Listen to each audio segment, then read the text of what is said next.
এই শোন সব লাফাঙ্গার দল, বলেন স্যার এই রোজার মাসে আমারে দিয়া বেশি চিল্লাইয়া না হবি না, বুঝলি? আই কি বাজাইলি তুই?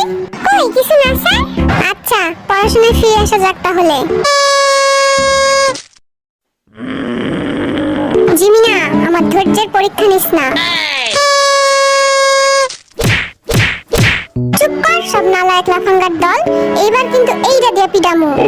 স্যার আমি রাখা দিছি, আর কিছু করব না। আচ্ছা আমি এখন পড়ানো শুরু করব, আমারে কেউ আবার ডিস্টার্ব করলে খবর আছে। স্যার আপনি রোজার মধ্যে পানি নিয়ে কি করেন? তোদের মতো বাদরদের ক্লাস নেওয়া চারটিখানি কথা না, বুঝলি? তাই পাশে পানি রেখে দিয়েছি, যখন তখন আমার মাথায় ঢালা লাগতে পারে। আই বদমাস, হাসি বন্ধ কর আর বোর্ডের দিকে তাকা সব। খাতাটা এইভাবে রাখ, তাহলে স্যার দেখতে পাবে না কিছু। আচ্ছা বল তো ক্ষমতা কাকে